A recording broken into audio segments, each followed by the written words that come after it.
profesor de geografía que es Paco Durán, al que damos un fuerte aplauso. Y ya la sala de auditorio es tuyo. Bueno, buenas tardes a todas y a todos los que hoy a última hora de la tarde os habéis acercado hasta aquí. Agradezco la invitación que me formularon mi viceconsiliario y San Jorge de estar hoy aquí con vosotros. Como comprenderéis, vengo a compartir algo de mi experiencia personal. Ni preparé una clase ni preparé una charla como una conferencia sobre un tema que es la presencia nuestra en la vida pública. Lo digo como docente, fue la suerte que tuve en la vida de haber estudiado lo que me gustaba, en contra de lo que quería en mi casa. Imaginaros hacer letras, hace casi 40 años, mal visto. Proveniendo sobre todo de una familia de militares, tenía que ser ciencias y militar, pues nada, letras y la titulación de geografía, historia y historia. En segundo lugar, os hablo, es algo que forma parte de mí, soy creyente, pero no bicho raro. O sea, soy una persona que llevo desarrollando mi actividad profesional, como os digo, en una facultad, que he pescado cambios importantes en la historia de España, formo parte de un colectivo donde predominan fundamentalmente los no creyentes y predominan políticamente personas comprometidas con la izquierda.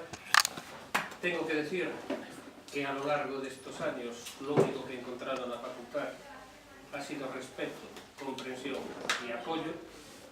Respeto que se manifiesta que desde el año 99 he pasado, pues todos la mayoría sus universitarios, he pasado por secretario de departamento, director de departamento, vicerrector, secretario de facultad, decano en estos momentos, y como comprenderéis, esto se logra si tus compañeros te apoyan o si tus compañeros quieren que vaya.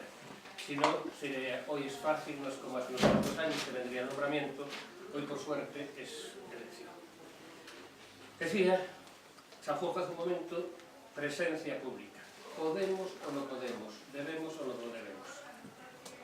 Por deformación profesional, vosotros sois todos muy jóvenes y ya bastante carca, ya los años han ido pasando. En el contexto en el que nos vivimos puede parecer difícil nuestra presencia en la vida pública. Y puede parecer difícil, ¿por qué? Porque somos fruto de una cultura, somos fruto de una historia reciente, una historia de España, y una historia de España desconocida en algunos momentos, se desconocen episodios, y una historia de España donde todavía no nos hemos encontrado del todo, creyentes y no creyentes, personas que han sufrido directamente las consecuencias de una nefasta guerra civil y de una dictadura, y personas pues, que apoyaron esa historia de España. Si nos hubiésemos reencontrado todos, a día de hoy no tendríamos lo que es la ley de la memoria histórica, que todavía pues, unos la siguen ansiando y otros le siguen molestando. Y lo vemos a nada que, claro, miramos las noticias, pues quizás cuando toca el tema Iglesia siempre salen noticias accidentes, extravagantes, pero la labor silenciosa de muchas y muchas mujeres y de muchos hombres que están trabajando diariamente y sobre todo en un mundo empobrecido es que se desconoce. E incluso juzgamos muchísimas veces la historia reciente de España desconociendo gran cantidad de documentos que surgieron, no de la conferencia episcopal, que es relativamente reciente, pero desde la vieja conferencia de metropolitanos salieron cantidad de documentos que a día de hoy no los conocemos. Prueba está de que salieron y que no gustaron, que la Iglesia habló, porque era un derecho que tenía, que la censura del régimen ya desde el año 42 actúa sobre la Iglesia.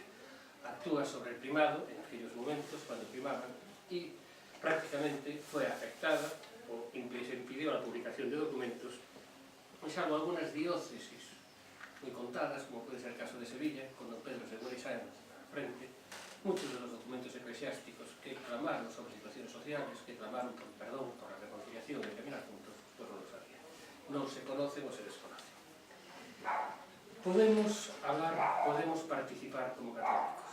Vamos a ver, normalmente cada vez que queremos decir algo, rápidamente sale, y sale en todos los ámbitos la Constitución española. Sale la Constitución y sale ese artículo que nos dice que somos un Estado aconfesional. Estado aconfesional, si uno lo lee desde el punto de vista del derecho, lo primero que nos habla es de tolerancia.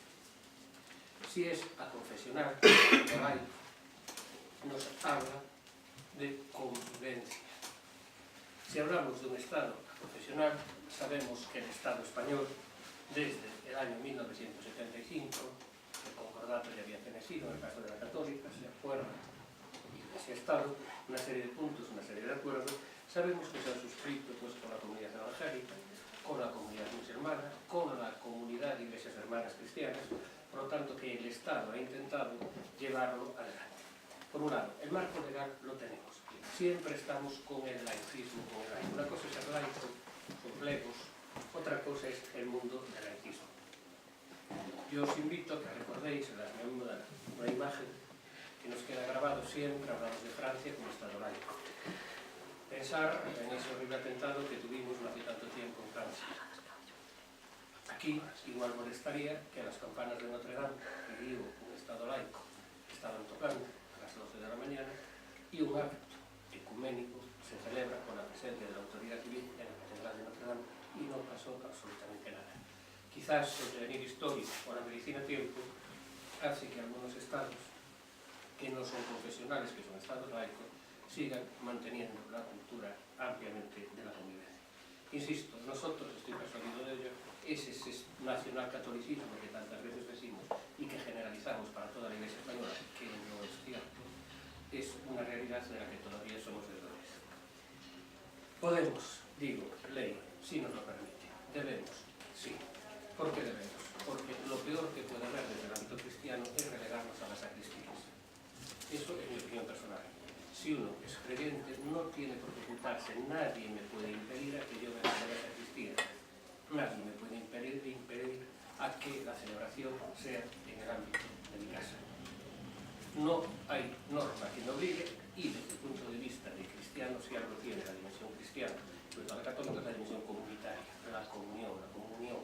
Por lo tanto, es fundamental y es un principio que debemos de mantener nuestra presencia en la actividad pública. ¿Dónde o cómo podremos hacerlo? Yo al margen de dar clase, y dije mi viceconsiliario que está en Javi, formo parte de una institución, de una asociación religiosa, desde hace años una asociación religiosa, laica, laical, sacerdotes, el que nombra el obispo es el que nos acompaña, de distinto signo, de distinta edad, de distinta procedencia, tenemos unos sacerdotes que nos nombran, y es la Asociación Católica de Propagandistas. No hace tantos años, ya veis, no solo afecta con el revuelo que tenemos hoy en día, el concepto nación, que en el fondo es un concepto latino, desde el nacio, del verbo nacer, no es otra cosa, era la Asociación Católica Nacional de Propagandistas. Una asociación que nace en el año 9, no hay el Código de Derecho Canónico, como sabéis, viene después, es una asociación de laicos, lo único que había en la Iglesia de movimientos laicos son las órdenes terceras, que suenan, tenemos ahí San Francisco, una magnífica tercera orden, pero no hay nada más, no hay movimientos de laicos, no hay asociaciones de laicos, sacando las penitenciales, Semana Santa, tampoco hay institutos seculares, Perfecta de Caritatis vendría muchísimo después. Pues nos movemos en aquellos años de siglo, 1908, se consolida en el 9 y ahí estamos. Y la labor fundamental es la presencia en la vida pública. Y una figura fundamental en la historia reciente de España fue Herrera Oria. Don Ángel Herrera Oria, abogado del Estado, juntamente con un jesuita, se crea esta asociación, él es el primer presidente laico, y lo que se va a hacer después es la presencia activa en la vida pública. Ejemplos políticos, lo sabéis, en el ámbito de historia de España, si os digo todo lo que fue la derecha, toda la Confederación de la Seda, por un lado, todo lo que fue el periódico Debate, todo lo que fue el desarrollo de las escuelas de periodismo de España, todo lo que fue el voto de la mujer en España, nace fundamentalmente desde ese ámbito de la República. Si pasamos al tránsito de la dictadura, lo que se llamó el grupo tácito, la derecha y la izquierda, gente de derechas, gente del Partido Socialista conocida, participó nuevamente en el proceso de democratización de España. Insisto, podemos y debemos. ¿Qué hicieron? Los cambios, los múltiples ámbitos que los veremos ahora, o áreas con las que podemos participar, son enormes, pero sí hay un elemento en el que podemos participar. Otra cosa será la dimensión o la praxis política, partido católico, democristiano o no cristiano. Sabemos que hay dos tendencias en España y la hay desde el cardenal para el Puma. Pero la realidad es, podemos, ¿qué ámbitos, qué debemos hacer? Pues de una postura cristiana, por supuesto humana, hay dos elementos fundamentales que debemos llevar al orden de la convivencia social o de la sociedad, dos principios fundamentales para mí, caridad y justicia. Caridad. Se os ponen los pelos de punta porque nos estamos imaginando la mesa y poniendo la mano, o la petitoria.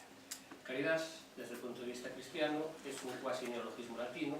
Caritas, caritas sabéis lo que es, pero si tiramos un poquito más hacia atrás, nos vamos hacia el oriente, hacia Grecia, nos vamos a encontrar que es ágape. Si llegáis a vuestra casa, preguntáis a vuestros abuelos y abuelas y le decís cuándo se sentaban en un ágape, ellos tenían clarísimo qué es lo que decimos una copa de vino español. En los 60 y pico decíamos un guateque. Ágape, que era convivencia, era encuentro, era ágape. Y es un amor griego. Sabéis que en la traducción de la Biblia se va a utilizar. Se utiliza filia, aparece eros, pero aparece ágape.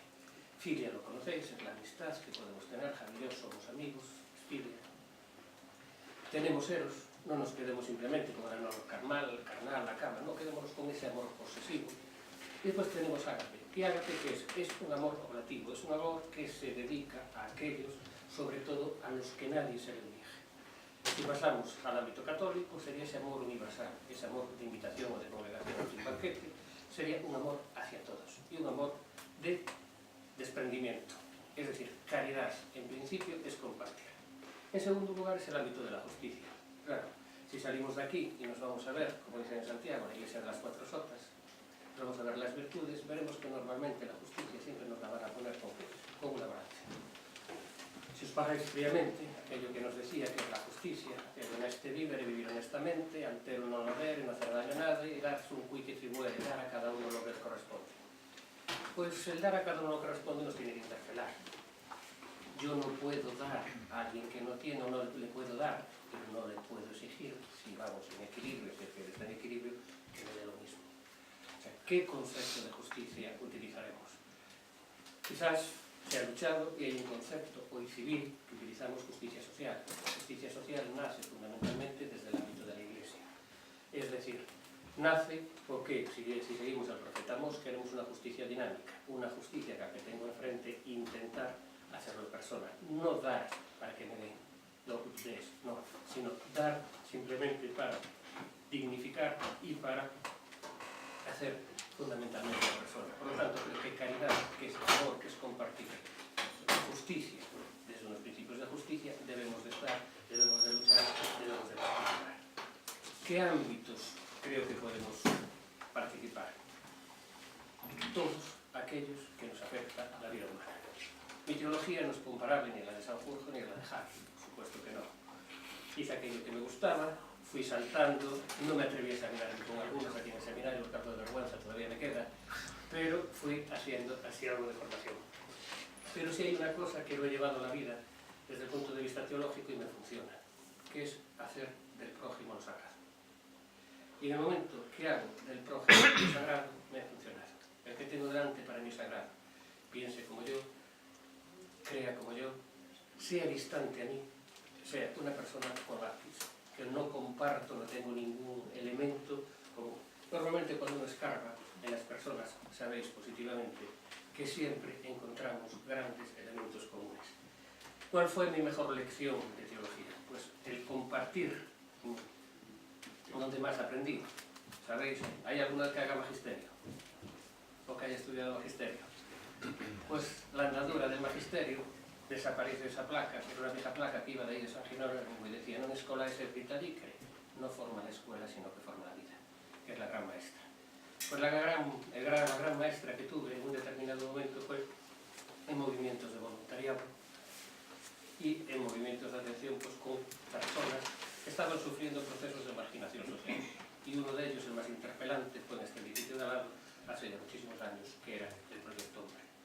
El Proyecto Hombre estábamos muchas personas, desde los interventores en las primeras fases, pasando por todos los educadores, pasando por los acompañantes. Ahí había de todo.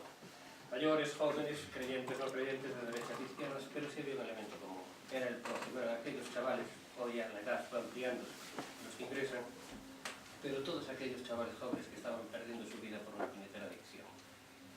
Y ahí pudimos, y fue en mi gran escuela, que podíamos encontrar, si uno piensa en la persona que está delante, si uno quiere dignificar a esa persona, ayudarla a que se inserte, caminar con ella, creo que es una realidad y en la que podíamos y nunca jamás entrábamos en discusión o en conflicto. Los ámbitos fundamentales, insisto, la familia, es decir, la persona, La familia es fundamental. La familia como tal, comunidad básica social, hay quien creo que no creo, y estamos con un cambio social importante, un cambio que tendremos que releer, que tendremos que sopesar, que tendremos que ver. Lo que no podemos es estar siempre en plano de batalla, y tendremos que intentar comprender y dar pasos desde unos principios sólidos y unos principios claros.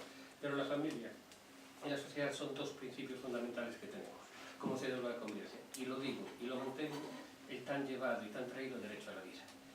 El derecho a la vida es algo que sí tenemos que mojarnos y que tenemos, o yo por lo menos creo que sí debo dar la cara.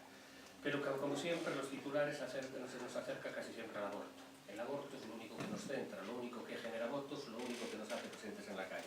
Pero el derecho a la vida, y hoy se nos daban las noticias, la actividad o el cambio que se opera en el catecismo tras 25 años por parte del Papa Francisco, pero diremos, el Papa Francisco no, pero para el Papa Francisco diera este paso, con la pena de muerte, hubo que dar unos cambios previos que vienen pasando por el Papa Emérito, pasando por el anterior, por el Juan Pablo II.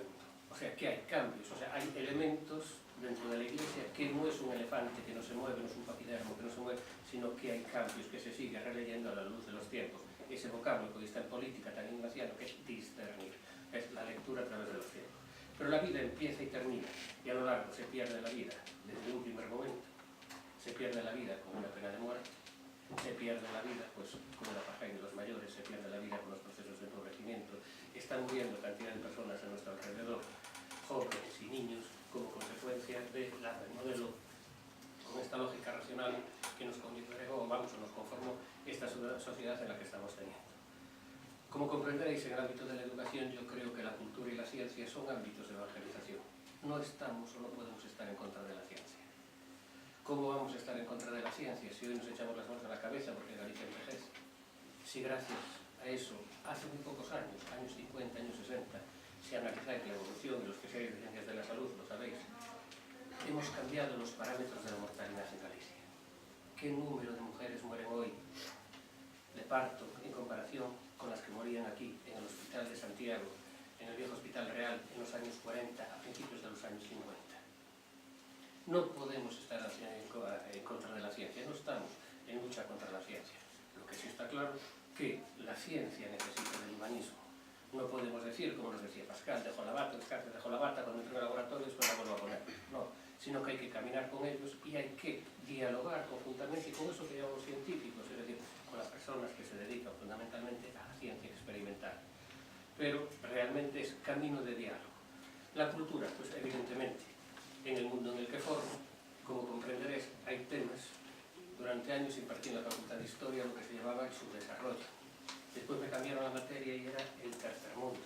Después volvimos a cambiar cuando nos dimos cuenta que había un proceso de empobrecimiento y de pauperización en el entorno en el que vivíamos.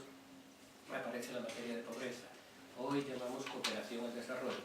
Como comprenderéis, es imposible que no podamos tocar, que no podamos utilizar en el aula, y jamás ha habido problemas, lo que es el ámbito o la doctrina social de la Iglesia, que como doctrina se construye, como doctrina no es una vía intermedia, no es la tercera vía, no, para nada, ni muchísimo menos, sino que es desde la experiencia, desde la tradición, desde la de poner el autor de donde la vía. Ya sabéis que eso todos hemos copiado en algún determinado momento, pues la utilización sin citar la fuente. Muchísimas veces tenemos textos que nos sirven, textos que nos iluminan, y si sale de la Iglesia, el eterno problema, lo ocultamos porque nos parece que eso no es una realidad. Pues no, la Iglesia puede ayudar, la Iglesia puede alimentar. En el ámbito socioeconómico, ¿cómo no vamos a poder decir algo? El ámbito socioeconómico, ¿qué tiene que centrar la economía? Somos económicos, el hombre económico simplemente. Porque la economía tiene que estar al servicio del hombre y no al contrario. Hoy lo vemos, la lógica del capitalismo global. La lógica del capitalismo global, ¿a dónde nos ha llevado? No solo lo estamos viendo a distancia, no es como analizábamos la peste.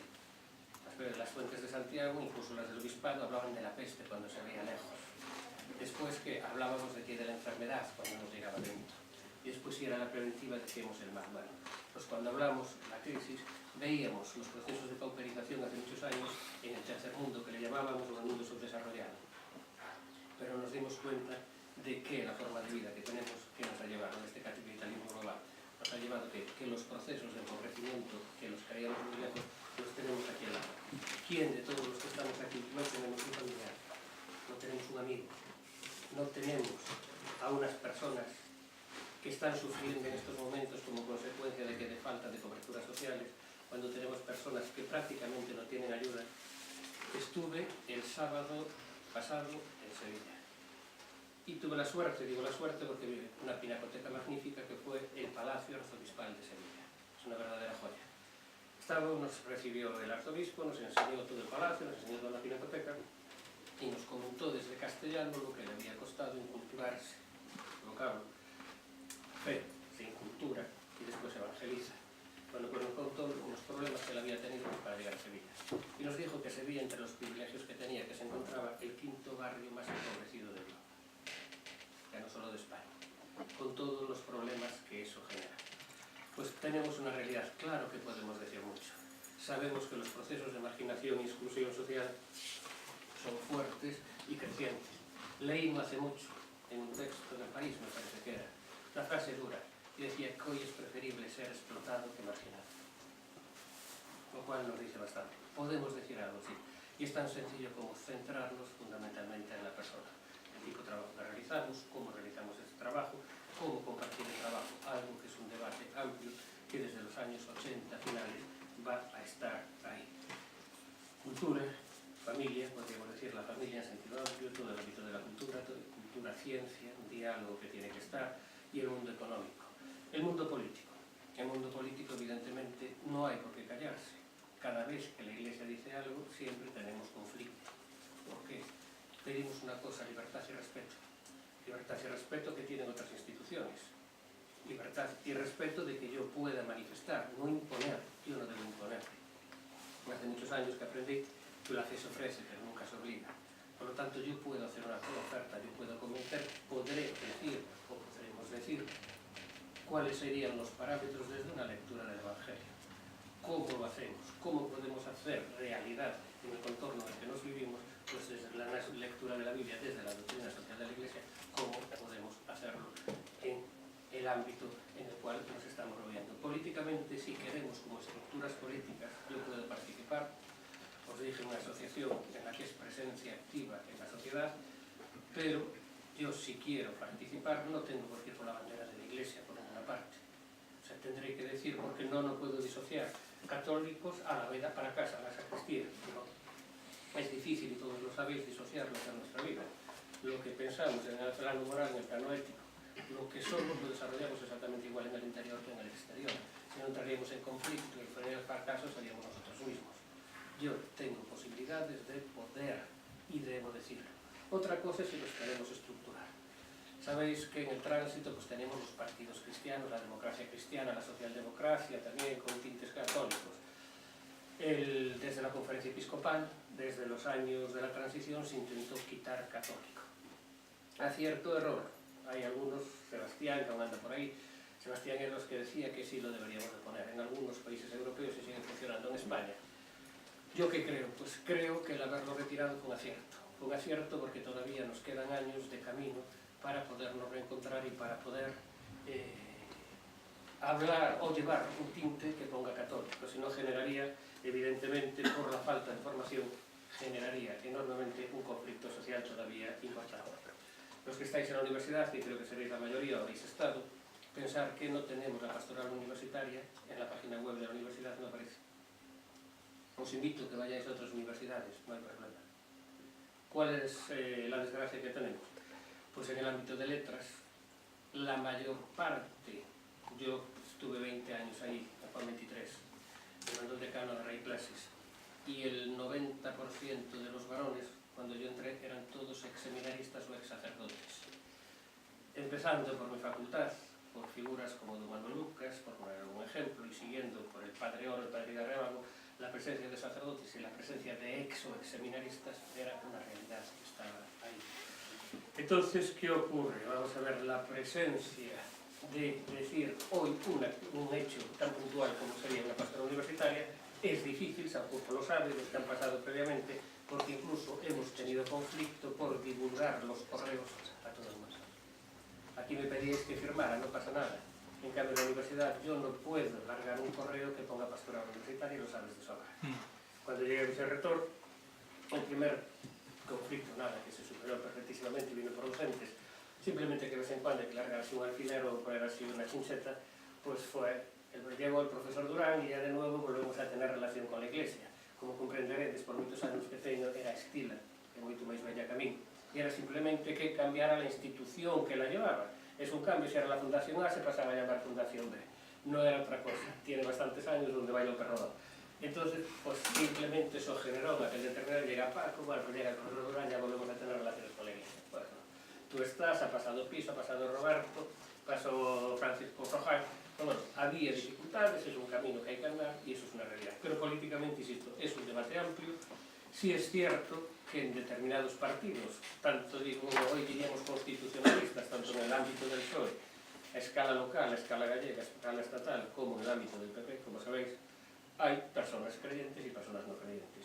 No podemos, en el PSOE existe, y es donde se ve un nutrido grupo importante dentro de él, exactamente igual que en el PP, pero tampoco penséis que todo el PP es católico, apostólico, romano, que es otra idea que hay en este país. La derecha es toda católica, apostólica, romana. Pues no.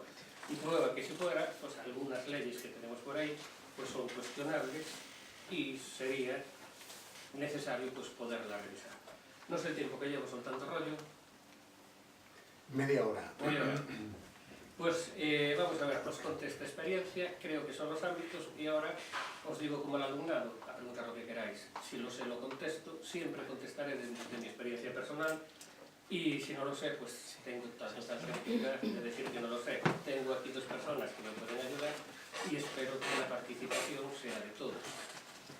Bueno.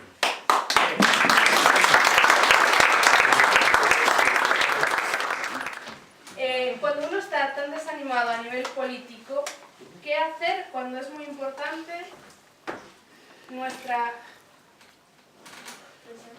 A ver, nuestra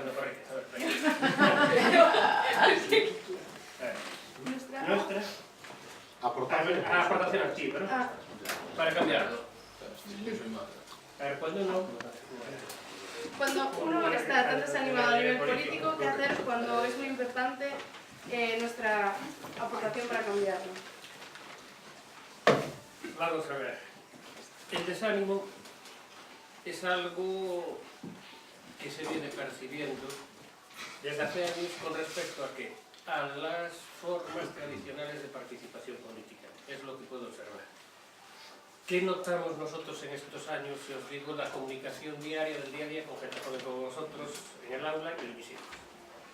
La mayor, vamos a ver, los cambios que se operaron mientras que nosotros éramos más de sindicatos, más de partido político, más de liana, porque estábamos construyendo lo que se decía, pues pasando de una forma autoritaria a una forma democrática, en estos momentos sí que hubo una dispersión enorme. Yo creo, y puedo entender y comprendo perfectísimamente, pues todos los movimientos que surgieron en estos últimos años.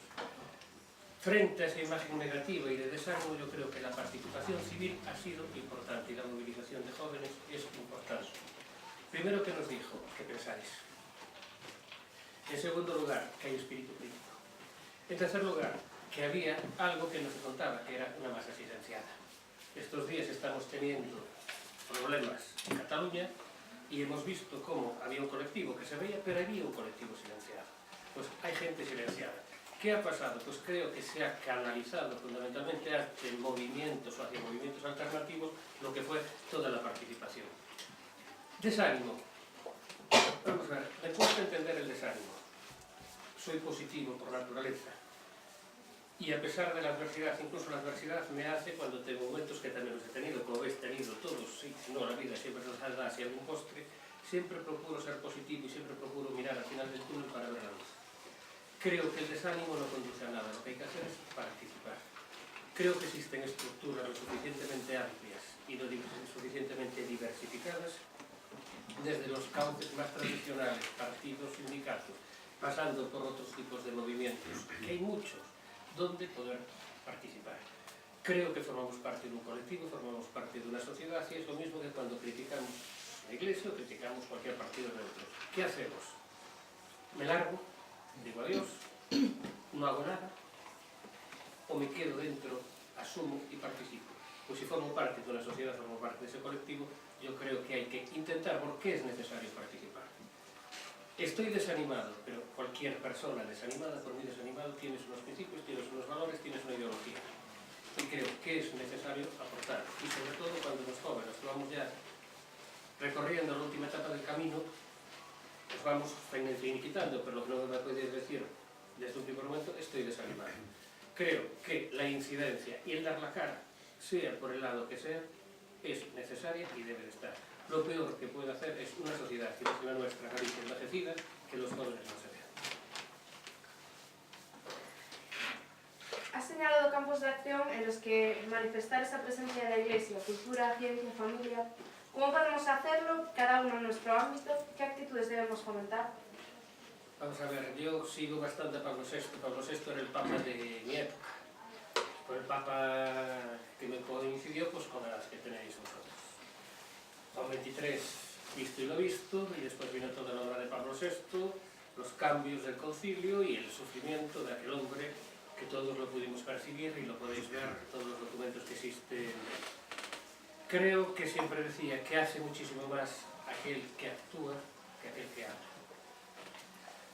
Cuando yo estudiaba con los frailes, con los de la Merced, hace ya bastantes años, siempre nos decía el padre prefecto, que el mejor maestro era Fray Ejemplo.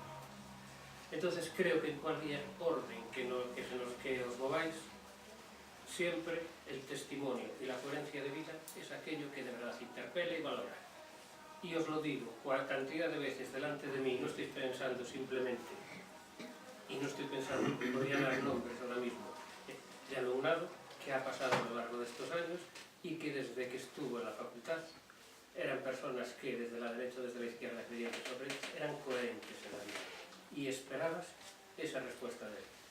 Y era simplemente su testimonio y su día a día. Creo que eso es fundamental, es lo que más interpela a cualquiera y a cualquier edad. ¿Alguna vez ha tenido un trato no respetuoso por parte de algún miembro de la UST? ¿Trato? No. ¿Algún trato no respetuoso por parte de algún miembro de la UST? ¿Qué hizo? Pues vamos a ver. Tener capacidad de aguante. Simplemente lo digo, capacidad de encaje. Es algo que tenemos que hacer. Vamos a ver. Si uno le mete un dedo en un ojo y encima responde en el momento, mal asunto, porque entonces la tenemos montada. Creo que la virtud de la paciencia es fundamental y la virtud estoica. Es decir, sentarte y esperar un poco. Lo que hay que intentar es evitar la controversia. Fueron pocas veces, alguna vez mínimas que pude pisar el acelerador en vez del embrague, ya no digo el freno, el acelerador y contestar al momento, entonces fue mucho peor. Incluso recuerdo a un compañero que recuperé la relación con él, que estuvimos prácticamente 15 años conviviendo en el mismo departamento, teniendo problemas de relación. Y todo fue, pues bueno, y también fue por un problema religioso.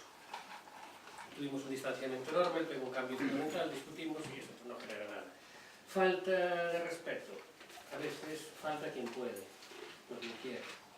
Y es una actitud que hay que tomar en la vida. Si como aquí hay una que empieza historia, estás ahí, Alejandra. Cuando te encuentres, ahí hay 140 personas que desconozco. Todos los días puede haber. Y el resto de los compañeros, pues os digo, en contra de la imagen que podéis tener. En los últimos 30 años aprendimos bastante a convivir. Y tú lo verás en la facultad, es de lo más variopinta, pero aprendimos a convivir. Insisto, que no solamente una falta en cualquier relación humana, es preferible perder. Perdiendo y dando un pequeño paso atrás, se acaba ganando. Porque desde el diálogo y desde la tranquilidad siempre se puede construir. Y otro elemento, yo también pude haber faltado. Entonces creo que siempre es fundamental pedir disculpas. El pedir disculpas es algo fundamental y nadie rechaza unas disculpas. Y da igual de compañeros tal, pasando a alumnos profesores, en el fondo somos personas. Siempre el tener capacidad de hablar. Hoy en día, ¿hay algún partido político que concuerde con los valores católicos? ¿Qué voto sería el más coherente para un católico convencido? Vamos a ver, desgraciadamente, si tocamos algunos temas y si nos quedamos con los que estamos pensando todos, pues nos llevarían a unos partidos que a veces enarbolamos banderas, que conocí otro tiempo, aquellos partidos claramente de la extrema derecha, que sí, la vida, tal, una serie de parámetros, pero resulta que si me dicen aborto no, ¿vale? Frente a eso me dicen inmigrantes no. refugiados no. Entonces, vamos a ver, yo no creo que si pensamos en Lucas, si pensamos en las bienaventuranzas, no hay ningún partido ni ningún conjunto de puntos programáticos de todo el espectro político, para mí, por lo menos, que tenga la riqueza que pueda tener el Evangelio. Por lo tanto, decir un partido no. Pensar, por ejemplo, el Partido Popular. Luego, si uno analiza el Partido Popular, la idea que es un partido de iglesia, pero si uno analiza algunas de las directrices por las que lleva adelante algunas leyes que se han sacado, pues uno se lo puede cuestionar. Hemos visto como algunas personas se apartaron de ese partido, simplemente por algunas leyes que están circulando. Todo lo que es la ideología de género, sabemos que existe dentro del Partido Popular, y está ahí, en Galicia se ha sacado una, pero si mira la de Madrid todavía es peor. O sea, porque hay toda una parte sancionadora, entonces una parte sancionadora para el ámbito educativo es tremendamente difícil. ¿Qué ocurre? Que realmente lo que se están llegando es a acuerdos, hay intentos de negociación, pero las voces discrepantes tendrían que salir y parece que esos grupos más minoritarios podrían, en principio, lo que es la fachada externa, nos podrían acercar más, podríamos pensar hacia la palabra, hacia el Evangelio, pero lejos allá de la intención. Porque lo primero que es el rechazo a todo lo diferente, el rechazo a la cultura diferente. Y creo que tenemos ejemplo en el ámbito europeo y en el ámbito español, no tan lejano, que el concepto de subcultura va a aparecer, porque aparece, el concepto de la diferencia va a echarlo fuera, el concepto de la inmigración, el inmigrante no existe como tal, el inmigrante existe más bien el extranjero, y realmente pues eso me parece que no hay. No existe para mí ningún partido claramente que se ajuste directamente a lo que sería el Evangelio. Si uno se puede aproximar por un lado, también tenemos que pensar en el ámbito de la izquierda, en el ámbito social, pues el Partido Socialista, muchos de esos puntos programáticos que podemos encontrar, que eran tradicionales de la izquierda, muchos de ellos asumidos por la derecha, pues antes que lo dijeran ellos, pues también los podemos encontrar, como podéis, si consultáis o cogéis todo lo que es un manual de doctrina social de la Iglesia, pues veréis que hay cantidad de puntos, hay coincidencia con esa doctrina social. ¿Qué papel juegan los valores cristianos dentro de la Unión Europea? ¿Podrían ser un terreno común el que construir entre sociedades tan diversas? Los valores cristianos, vamos a ver, empezando por las estrellas que tenemos en la bandera, que es la visión apocalíptica, en el fondo, hay que decirlo. El artista que lo hizo para el Consejo de Europa, y estaba, justo resulta que estaba muy próximo, aquí diríamos a las huérfanas, la medalla de la Milagrosa, estaba muy próximo a las hijas de la Caridad, había formado en el entorno de las hijas de la Caridad de Francia, y lo presentó tomando el modelo de la medalla de la Milagrosa. Esa es la bandera del Consejo de Europa. Detrás de los valores de Europa, todo lo tengo que decir, pensar en los padres de Europa, todos, Schumann de los que queráis, eran gente cristiana. Los valores cristianos están en el fondo de la realidad europea. A nada que circulemos, cuando entramos en Santiago, ponéis como un ejemplo. Vimos por el camino francés, entramos en Santiago. ¿Por qué calle entramos? Bajamos después de los Concheiros. Entramos por San Pedro. Los que visteis arte, pensar. San Pedro está con la llave.